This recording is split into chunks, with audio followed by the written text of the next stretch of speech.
नमस्कार दोस्तों, K9 media में आपका स्वागत है। दोस्तों, जैसा कि आप सब जानते हैं कि इन दिनों राजनीति बड़ी उठापटक से गुजर रही है, क्योंकि कहीं ना कहीं ओम प्रकाश चौटाला जो है वो बाहर आ चुके हैं और उसके बाद से बहुत सारी हलचल बीजेपी, कांग्रेस समेत तमाम सभी पार्टियों में है। लेकिन आज का हमारा विषय रहने वाला है कि क्या भूपेंद्र सिंह हुड्डा नई पार्टी बनाएंगे। जी हाँ, ये कौतूहल है लोगों के बीच कि भूपेंद्र सिंह हुड्डा नई पार्टी बना सकते हैं, क्योंकि लगातार जो है वो हाईकमान के साथ उनके तलख तेवर इख्तियार किए हुए हैं। हमारे साथ हैं हमारे राजनीतिक विशेषज्ञ प्रमोद शर्मा जी। इनसे जानने की कोशिश करते हैं कि क्या भूपेंद्र सिंह हुड्डा नई राजनीतिक पार्टी बनाएंगे। देखिए अरुण भाई, हरियाणा बनने के बाद अभी तक हमारे 10 मुख्यमंत्री बने। एक नंबर उनसे जैसे हरियाणा बना तब पंजाब के जो विधायक थे, पंजाब के जो विधायक थे उनमें से जो हरियाणा के हिस्से में उन विधायकों ने अपना नेता चुना पंडित भगत लाल शर्मा को। तो इस तरह से हरियाणा में जो है 10 मुख्यमंत्री बने। 5 मुख्यमंत्री जो कांग्रेसी रहे और 5 मुख्यमंत्री गैर कांग्रेसी रहे। और कमाल की बात मैं आपको बताता हूं, जो कांग्रेस के 5 मुख्यमंत्री रहे, 500 मुख्यमंत्री का नाम बै से शुरू होता है। पंडित भगत लाल शर्मा जी। दूसरे मुख्यमंत्री बने चौधरी बंसीलाल जी। तीसरे नंबर पर बने बनारस दास गुप्ता जी और चौथे नंबर पर बने चौधरी भजनलाल जी और 5वें नंबर पर बने भूपेंद्र सिंह हुड्डा। सभी के सभी का इंग्लिश का बी अक्षर पहले आता है।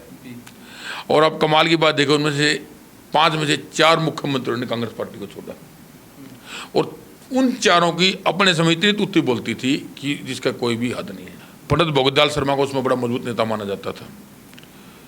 संयुक्त पंजाब में जब संयुक्त पंजाब से हरियाणा लगा तो मुख्यमंत्री बने, उसके बाद दूसरी बार फिर मुख्यमंत्री बने। ये बात अलग है कि 13वें दिन उन्हें जो है रिजाइन करना पड़ा। हरियाणा की राजनीति में पंडित भगत लाल शर्मा के नाम से बोलते हैं, जिनकी राजनीति में 13वें दिन 13वीं हो गई थी। उसके बाद दूसरे बड़े नेता चौधरी बंसीलाल जी थे। चौधरी बंसीलाल तो इंडिया के टॉप 3 नेताओं में गिने जाते थे। संजय गांधी और इंदिरा गांधी बहुत ज़्यादा नज़दीक थे। हालांकि उनसे एक बड़े सीनियर पत्रकार के भी पंडित जी ने एक बार पूछा था कि चौधरी साहब आप इतने क्लोज कैसे हैं इस परिवार के। तो उन्होंने कहा था, भाई दूध नाली गांगा बासड़ा बस में आ जा तो गां की घनी चिंता करने की जरूरत नहीं है। यानी सुरेंद्र सिंह और बंसीलाल के बड़े नज़दीक थे संजय गांधी। इमरजेंसी आने के बाद चौधरी बंसीलाल के संबंध भी धीरे धीरे कम होते चले गए थे। 1978 में चौधरी बंसीलाल जी को कांग्रेस से निष्कासित कर दिया गया था। 79 के लास्ट में वो दोबारा कांग्रेस में आए और 80 में वो लोकसभा सांसद बने। और पिछले अगले 5 साल तक जिस बंसीलाल का जलवा था, जो कभी रक्षा मंत्री, रेल मंत्री बन रहे, अगले 5 साल चुपचाप घर बैठे रहे थे। 1986 में उन्हें दोबारा मुख्यमंत्री बनाया गया था। लेकिन उसके बाद 1990 में फिर उनकी जो है बेकदरी होनी शुरू हो गई थी। उन्होंने 1990 में एक विकास मंच बनवा लिया था। आज ये कृषि मंत्री जयप्रकाश दलाल जी उस मंच के कर्ता धर्ता होते थे। उसके बाद 1991 में उन्होंने कांग्रेस छोड़ दी और चुनाव लड़ा, क्योंकि तब जो है राजीव गांधी ने कह दिया था कि हरियाणा का मुख्यमंत्री लाल नहीं सिंह होगा। तो उनका मतलब उसमें भजनलाल और बंसीलाल से लाल से था और सिंह से मतलब वीरेंद्र सिंह से था। तो उसके बाद बंसीलाल जी ने कांग्रेस छोड़ दी। तीसरे पूर्व मुख्यमंत्री थे लाला बनारस दास गुप्ता जी। तो गुप्ता जी 1987 में देवीलाल परिवार के साथ चले गए थे। अभियान से विधायक बनकर उप मुख्यमंत्री बने और बाद में 2 महीने के लिए मुख्यमंत्री भी रहे। उसके बाद चौथे जो मुख्यमंत्री थे वो चौधरी भजनलाल जी। चौधरी भजनलाल जी की तुत्ती बोलती थी कांग्रेस में। नरसिम्हा राव की सरकार में तो उन्हें पूरे देश में नंबर 2 पर माना जाता था। बड़े बेआबरू अगर चौधरी भजनलाल जी भी पार्टी से निकले थे। 5वें मुख्यमंत्री हैं चौधरी भूपेंद्र सिंह हुड्डा, जो आज भी जो है कांग्रेस में रुके हुए हैं। लेकिन कमाल की बात यह अरुण भाई, चारों पूर्व मुख्यमंत्रियों को कांग्रेस ने वक्त आने पर डस्टबिन में फेंक दिया था, ठिकाने लगा दिया था। मजबूर होकर कांग्रेस छोड़ कर गए। लेकिन दूसरी बड़ी बात आपको बताता हूं कि चारों पूर्व मुख्यमंत्री फिर बाद में जो है मर्ज भी कांग्रेस में हो गए। खुद ने उनके पुत्र जरूर आए। पंडित भगत लाल शर्मा जी अंतिम समय में कांग्रेस में आ गए थे। बनारस दास गुप्ता जी अंतिम समय कांग्रेस में आए और राज्यसभा के सांसद रहे।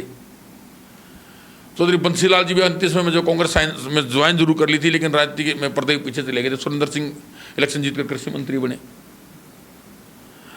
तो चौधरी भजनलाल जी जिंदा जी तो कांग्रेस में नहीं आए, लेकिन उनके मरने के बाद उनके पुत्र जो है फिर कुलदीप सिंह कांग्रेस में आ गई।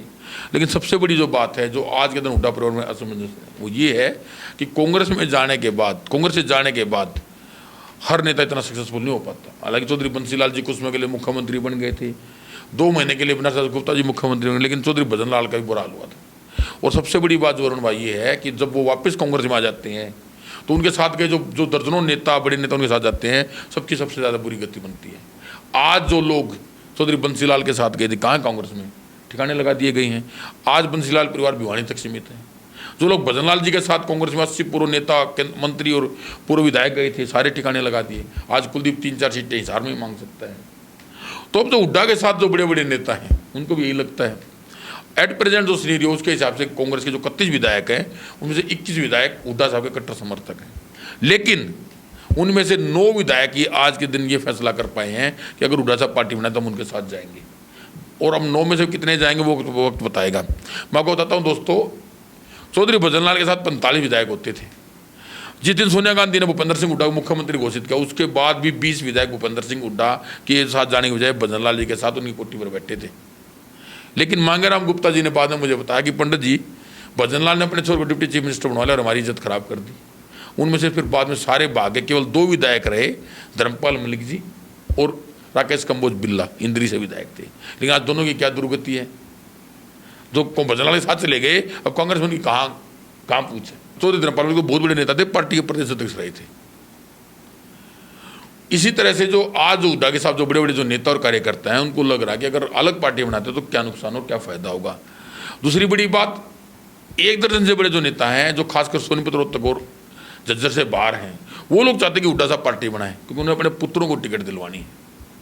क्योंकि एक बात कन्फर्म है, अगर भूपेंद्र सिंह हुड्डा कांग्रेस में रहते तो ये कन्फर्म मानिए कि पूरी टिकटें इस बार हुड्डा साहब नहीं बंटवा पाएंगे। कांग्रेस की टिकट बांटते वक्त जिले बांटे जाएंगे। रणदीप सिंह सुरजेवाला का हिस्से जींद, कैथल और आपका जो कुरुक्षेत्र आएगा। मैडम शैलजा जो है वो अम्बाला, यमुनानगर, आधा हिसार, फतेहाबाद और सिरसा में होल्ड रखेंगी। कुलदीप बिश्नोई जो है अपने हिसार में होल्ड रखेंगे। उसके साथ साथ जो है उसके बाद कैप्टन जो रेवाड़ी और हरियाल बेल्ट में, गुड़गांव में जो अपना होल्ड रखेंगे। महेंद्रगढ़ जिले और भिवानी जिले में जो है मैडम जो किरण चौधरी अपना होल्ड रखेंगी। आफ्ताब अहमद जी और जो अदर नेता मेवात में कोशिश करेंगे।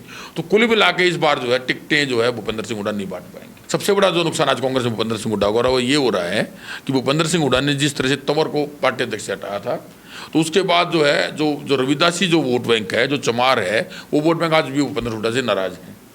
उसके बाद कुमारी शैलजा अध्यक्ष बनी, तो उस पर जो कुछ मिला के जो मामले को निपटाने की कोशिश की गई। फिर शैलजा की जयराजसभा का सांसद जो दीपेंद्र को भेजा गया, और आज अगर शैलजा को हटा दिया गया तो कांग्रेस का जो कोर वोट बैंक है वो धीरे धीरे पहले छिटक चुका, वो बिल्कुल खत्म हो जाएगा। कांग्रेस में केवल जो है जाट मतदाता ही रह जाएंगे और मतदाता चले जाएंगे। उसके साथ साथ भूपेंद्र सिंह हुड्डा बात है कि समझ में जरूर आ गई कि अकेले एक मतदाताओं से चुनाव नहीं जीत सकते। हरियाणा में सबसे बड़े जो जाट मतदाता वो सोनीपत लोकसभा में 36% हैं। तब भूपेंद्र सिंह हुड्डा रमेश कौशिक जैसे नेता से 1,60,000 वोटों में चुनाव हार गए थे। दीपेंद्र सिंह हुड्डा विरोध में चुनाव हार गए थे। तो उनको लगता कि एक जाति को साथ लेकर वो चुनाव नहीं जीत सकते हैं। और भारतीय जनता पार्टी जो बहुत बड़ा खेल करने में एक्सपर्ट है, भारतीय जनता पार्टी को लगता है कि जो वोटों का ध्रुवीकरण होगा उन्हें फायदा होगा। और अब भारतीय जनता पार्टी दूसरा बड़ा नुकसान तो हुड्डा साहब को ये है कि अशोक तंवर जी राहुल गांधी के नज़दीक थे, लेकिन मैडम शैलजा तो बहुत ज़्यादा नज़दीक है सोनिया गांधी, प्रियंका गांधी और राहुल गांधी तीनों के। मैं आपको उदाहरण देता हूँ। 2005 में जब भजनलाल जी का मीडिया एडवाइजर के रूप में काम करता था तो चौधरी भजनलाल ने 65 टिकटें बांटी थी। बिल्लू काद्यान को 9 टिकट दे दी गई थी। बिल्लू काद्यान ने टिकट लेने के बाद प्रसन्नी को कहा था कि बुआ तेरी टिकट गई तो सोड में ताके गाल ले।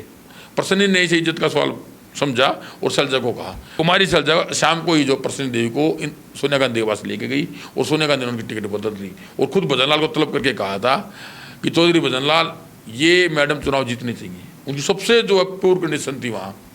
तो भजनलाल ने आके मेरे सामने बिल्लू को ने कहा था कि बिल्लू तू फार्म भी नहीं भरेगा अंदर दिल्ली, अगर तूने फार्म भर दिया तो मेरी मुख्यमंत्री खतरे में हो जाएगी। हालांकि बाद में चौधरी भजनलाल मुख्यमंत्री नहीं बने, हुड्डा साहब मुख्यमंत्री बने। अब चौधरी भूपेंद्र सिंह हुड्डा परिवार सबसे पुराना कांग्रेसी परिवार है।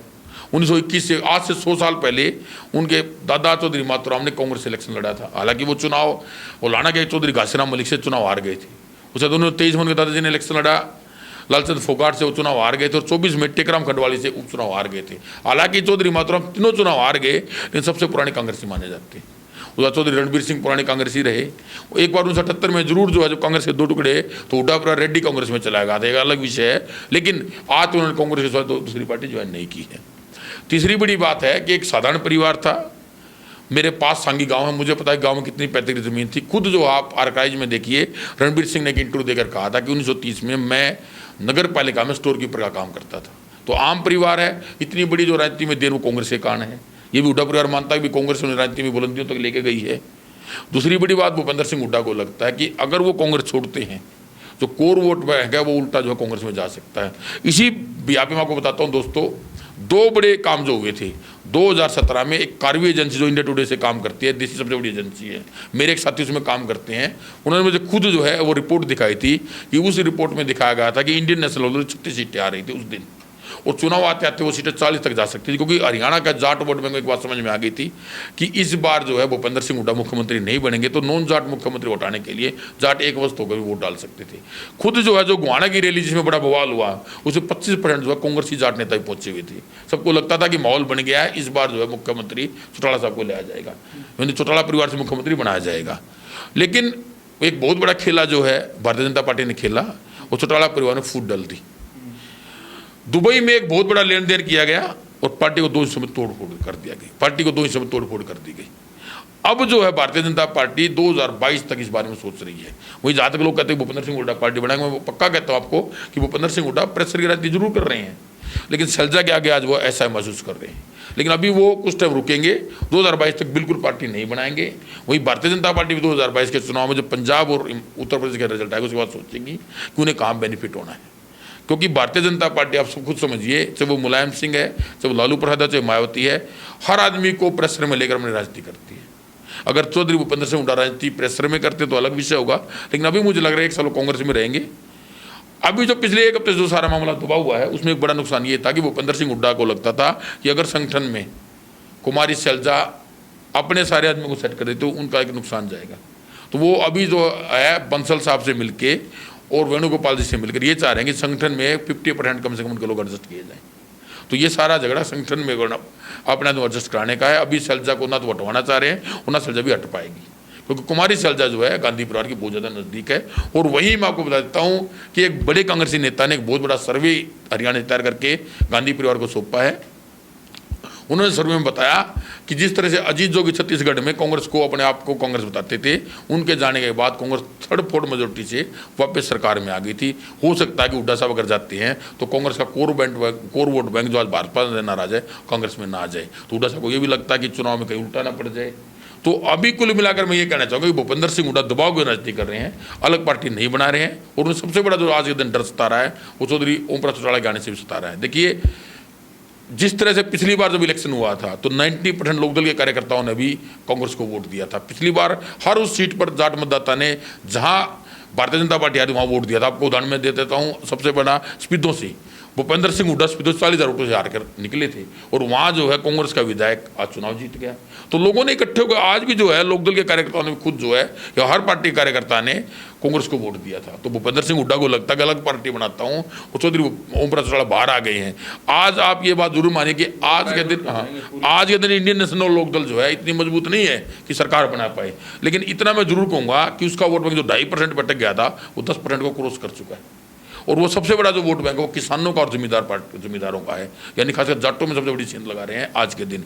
भूपेंद्र सिंह हुड्डा को लगता था कि जननायक जनता पार्टी खत्म होने के बाद पूरा वोट बैंक उन्हें मिल जाएगा। लेकिन मैं आपको बताता हूँ हरियाणा में खासकर जो किसान जाट उनकी 4 प्रकार की जाति पाई जाती हैं। सबसे बड़ा जाट है देशवाली जाट, जो सोनीपत रोड तक, झज्जर, पानीपत और आदि भिवानी तक सीमित है।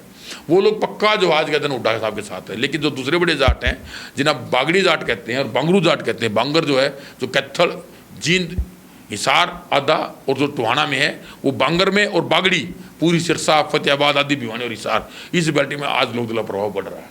चौथे जो जाट हैं वो है पंजाबी जाट, जो उस खास सरदार टाइप के जाट हैं या पंजाबी जाट हैं, जो अम्बाड़ा, यमुनानगर, करनाल कुरुक्षेत्र में है।